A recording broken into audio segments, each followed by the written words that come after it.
የፍቅረኛው እጅ በአፍ ውስጥ ገብቶ አልወጣ ያለው ግለሰብ ሕክምና ተደረገለት። በቻይና ጃሊን ግዛት ውስጥ በሚገኝ ሆስፒታል ያሉ ዶክተሮች አስገራሚ የሆነ ክስተት ሰሞኑን አጋጥሟቸዋል። አንዲት ሴት አስቂ ቪዲዮ ለመስራት ስትሞክር እጇን ወደ ወንድ ጓደኛዋ አፍ ውስጥ ትከታለች። በጅሊንግ ግዛት ውስጥ ወደሚገኝ ሆስፒታል ድንገተኛ ክፍል ሲገቡ የሚታዩበት የጥንዶቹ ፎቶ በቻይና ማህበራዊ ሚዲያ ላይ አነጋጋሪ ሆኗል። ግለሰቧ ወደ ፍቅረኛዋ አፍ ውስጥ እጇን ካስገባች በኋላ ለማውጣት ስትሞክር የአፉ ጡንቻዎች ተወጣጥረው ይደነድኑና እጇ ከፍቅረኛዋ አፍ ውስጥ ተጣብቆ ይቀራል ማለት ነው። ወጣቷ ከፍቅረኛዋ አፍ ውስጥ እጇን ለማውጣት ደጋግማ ብትሞክርም ባለመቻሏ የሕክምና እርዳታ እንደሚያስፈልጋቸው ትወስናለች።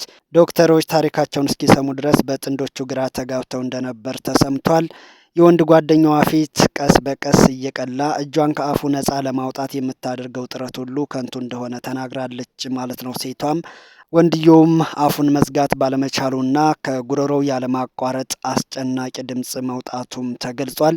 ይባስ ብሎ በጡንቻ መኮማተር ምክንያት ጥርሶቹ እጇ ላይ እንደተጣበቁና ምራቁ እስከ ክርኔ ድረስ ይመጣ ነበር። እጅ በስጋ መፍጫ ውስጥ የተጣበቀ ያህል ይሰማኝም ነበር ስትል ተናግራለች ማለት ነው። ጉዳዩን የተከታተሉት ዶክተር ዣንግ ሚኒዋአን እንዳሉት የልጅቷ እጅ ተጣብቆ የቀረው የወንድ ጓደኛዋ የመንጋጋ ጡንቻ በመያዙ አፉን እንዳይከፍት ስላደረገው ነው። ችግሩን ለመቅረፍ የሆስፒታሉ ሰራተኞች ልዩ የአፍ መክፈቻ መሳሪያ ተጠቅመው መንጋጋውን በማስፋት በተወሰነ ቦታ ላይ ጡንቻን የሚያስታግስ መርፌ ተጠቅመዋል ብለዋል። ከ20 ደቂቃ በኋላ የወጣቷ እጅ እንዲወጣ ተደርጓል። እንግዲህ ብዙ የሕክምና ባለሙያዎች እንደሚገልጹት አንድ ሰው መንጋጋውን እንዲከፍት ማስገደድ የነርቭ ጉዳት ወይም የመንጋ ጭላ መበታተን ሊያስከትል እንደሚችል አስጠንቅቀዋል ማለት ነው።